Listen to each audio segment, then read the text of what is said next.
Bienvenue sur Africa 24 dans cette nouvelle édition du Non-Stop Info. Voici les titres de l'actualité.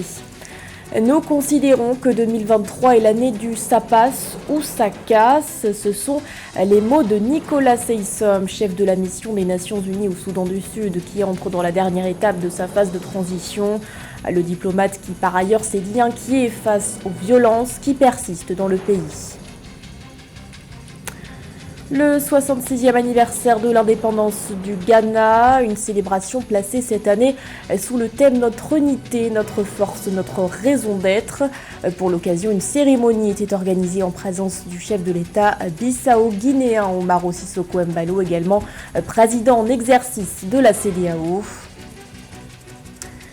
Et puis, focus sur la 5e conférence des Nations Unies sur les pays les moins avancés qui se tient actuellement au Qatar. Une conférence centrée sur la mise en œuvre du programme d'action de Doha. Les détails à suivre dans ce journal. Mais tout d'abord, y aura-t-il un report des élections en République démocratique du Congo? Lors d'une conférence de presse donnée le 4 mars dernier, le président Félix Tshisekedi s'est interrogé sur la tenue de ces scrutins qui comprend notamment la présidentielle fixée au 20 décembre 2023. Une interrogation soulevée en raison de la crise sécuritaire qui secoue l'Est congolais.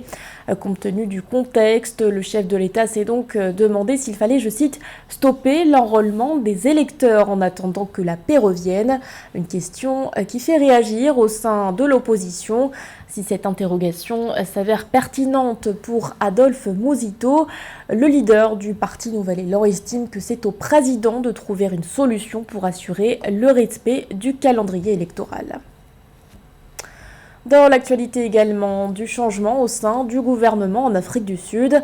Un remaniement ministériel a en effet été opéré par le président Cyril Ramaphosa ce 6 mars.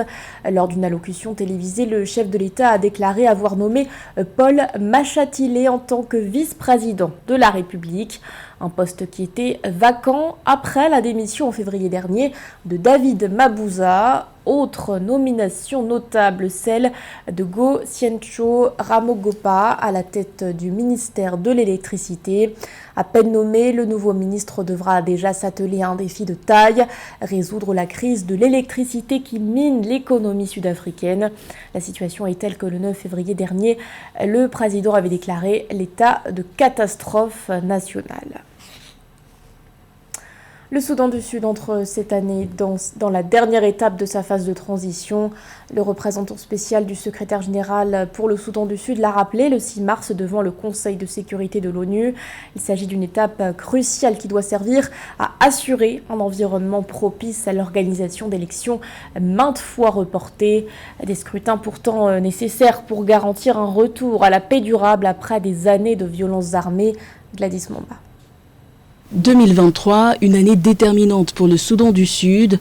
Marquée par des années de guerre civile, ce jeune pays est dirigé depuis février 2020 par un gouvernement d'union nationale dont le mandat a été prolongé de 2 ans avec une nouvelle feuille de route pour l'organisation d'élections programmées pour fin 2024.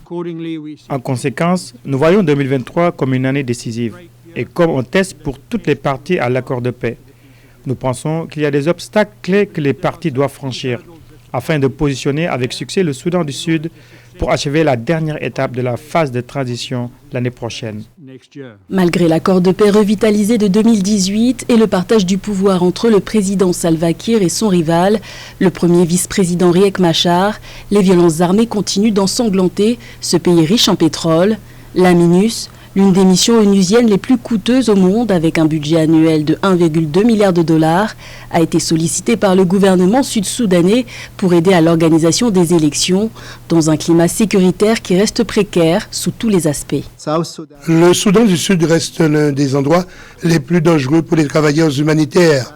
Malheureusement, en janvier de cette année, 3 travailleurs ont été tués dans l'exercice de leurs fonctions. 9 ont perdu la vie en 2022. Reste à savoir si le fragile accord de paix subsistera jusqu'à la fin de la période de transition, surtout après la décision prise le 5 mars sans concertation par le président Salva Kiir de limoger la ministre de la Défense Angelina Teny, épouse de Riek Machar, ainsi que le ministre de l'Intérieur Mahmoud Solomon.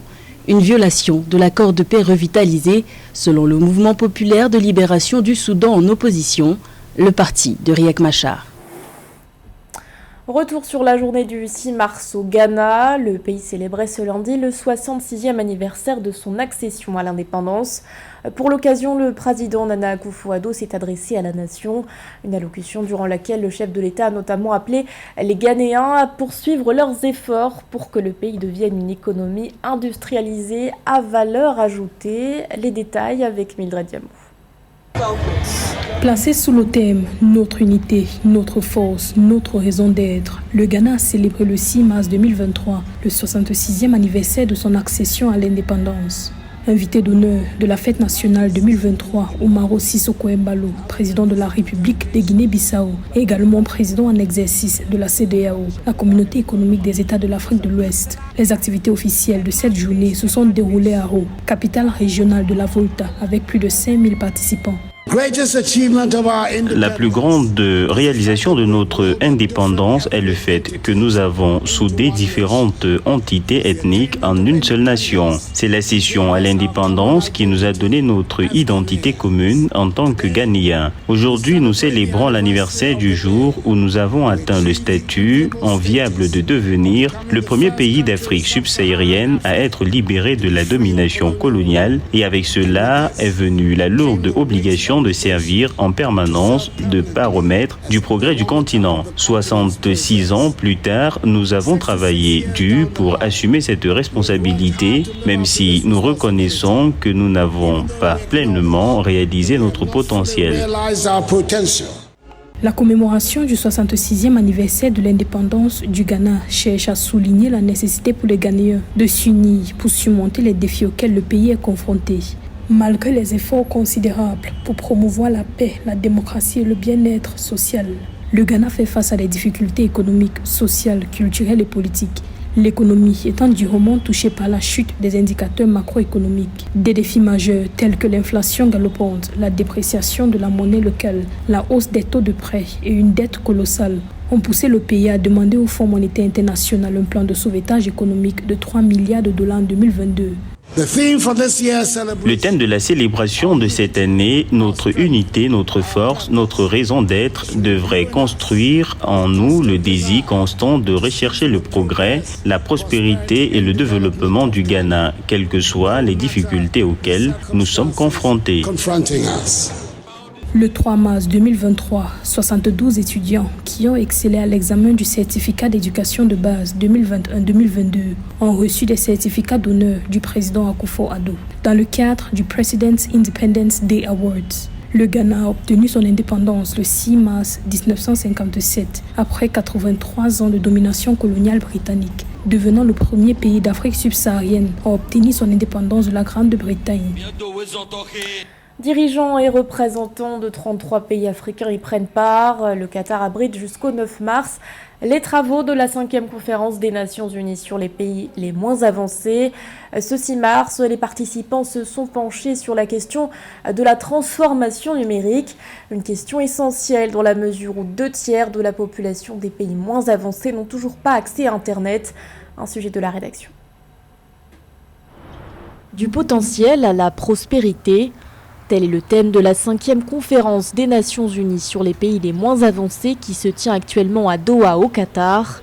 Un rendez-vous présidé par le chef de l'État malawite, Lazarus Chakwera, est centré sur la mise en œuvre du programme d'action de Doha. Adopté par l'Assemblée générale de l'ONU le 1er avril 2022, ce programme doit notamment permettre aux pays moins avancés d'atteindre les objectifs de développement durable.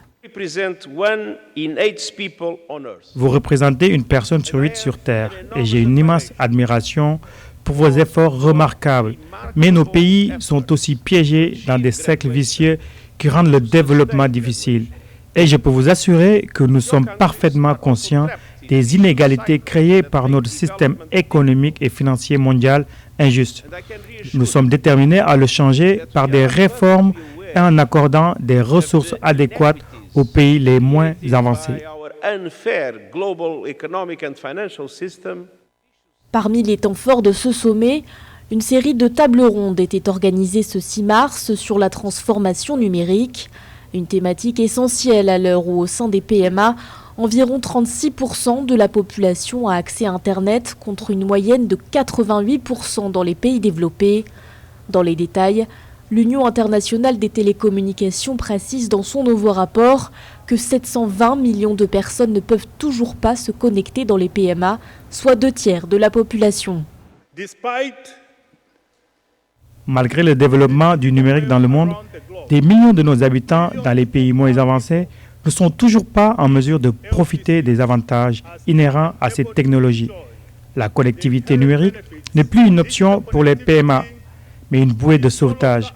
Elle peut jouer un rôle essentiel dans la création de nouvelles opportunités. Cela peut nous aider, nous les PMA, à libérer nos potentiels respectifs pour favoriser le développement durable. Pour réduire cette fracture numérique, des initiatives ont été prises à l'instar du programme Airband lancé par Microsoft en 2017. Dans le cadre de ce programme, la société s'est associée au groupe panafricain Liquid Intelligent Technologies. Leur objectif, permettre à 20 millions d'Africains de se connecter à Internet d'ici 2025. Au Tchad, les autorités ambitionnent de redonner un coup d'éclat à la filière cotonnière. Dans cette perspective, le gouvernement a subventionné le prix des engrais. Pardon, je vais recommencer.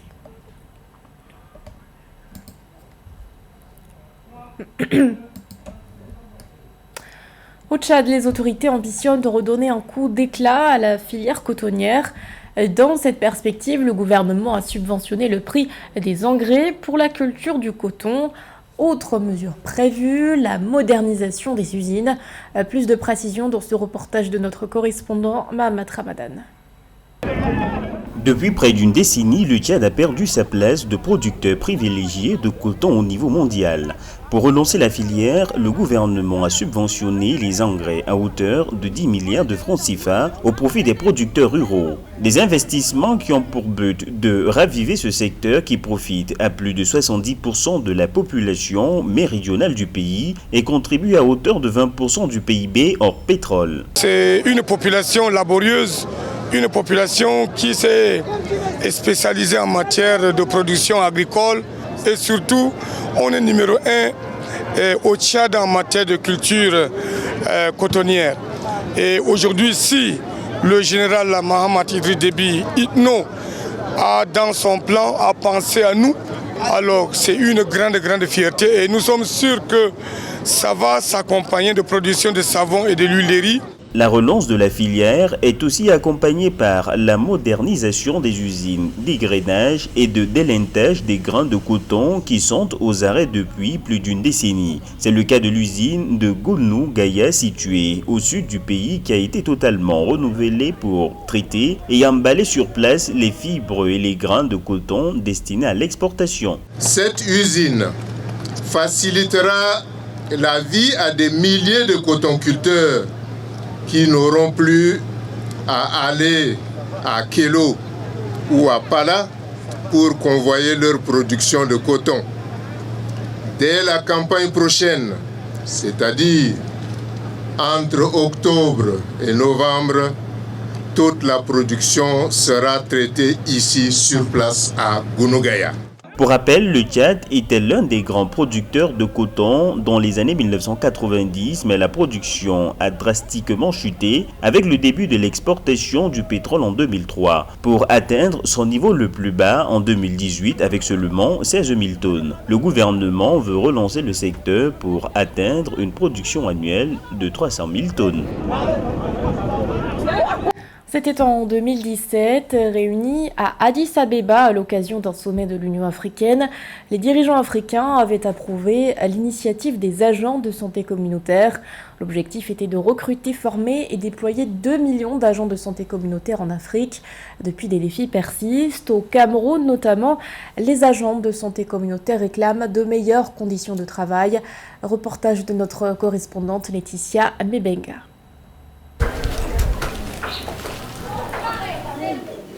Augustine Tassi, agent communautaire âgé d'une 50aine d'années, se déploie dans les zones difficiles d'accès de la capitale pour prodiguer des conseils et soins de santé aux populations qui vivent dans des conditions précaires. Ce matin, Elle se rend dans le district de Nkolbison, plus précisément à Namnam, une banlieue de Yaoundé. Son sac à main ne contient pas toujours la quantité d'intrants suffisant pour remplir sa mission. De nombreux enfants restent mal soignés ou n'ont pas accès à un suivi rigoureux, mais les gestes de base d'Augustine suffisent la plupart du temps à sauver des vies. Bon, par semaine, je peux sortir 4 ou 5 fois par semaine. Et par jour, je fais 10 ménages maxi. Là maintenant, de temps en temps, les gens viennent me retrouvent sur place à la maison. Beaucoup connaissent où j'habite, tous même ont mon numéro de téléphone. Ils viennent me chercher là où j'habite quand ils ont des cas. Bon, il y a encore beaucoup à faire. Le statut de l'ASC, parce que vraiment, vous-même, vous voyez, nous souffrons sur le terrain. Conscient des efforts que ce travail demande à ses agents, des ONG et associations militent aussi pour ces femmes qui s'impliquent souvent par leurs propres moyens auprès de l'État pour demander une meilleure considération de leur travail à travers un plaidoyer au gouvernement pour qu'elles puissent toucher un minimum salarial et être fournies en matériel et médicaments de qualité. C'est l'action d'Impact Santé Afrique qui se déploie également au quotidien avec ces dames pour s'assurer qu'elles ont le matériel minimum pour effectuer leur travail.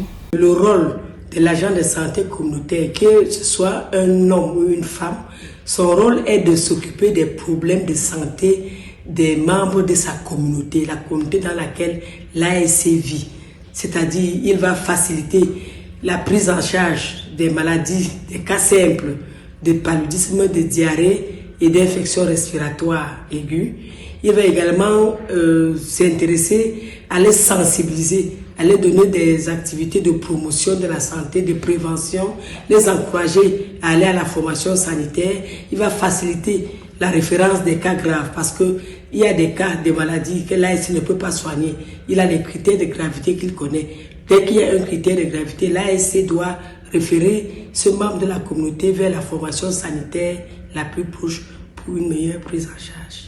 Les agents de santé communautaire se déploient activement depuis de nombreuses années auprès des personnes défavorisées et espèrent de meilleures conditions de travail suite au plaidoyer des associations auprès de l'État. Une table ronde a été dédiée à ces acteurs à la veille de la 36e édition de la Journée internationale de la femme sur le thème institutionnalisation de l'agent de santé communautaire, en présence de personnalités, des agents du ministère de la Santé publique, de la communication et des ONG.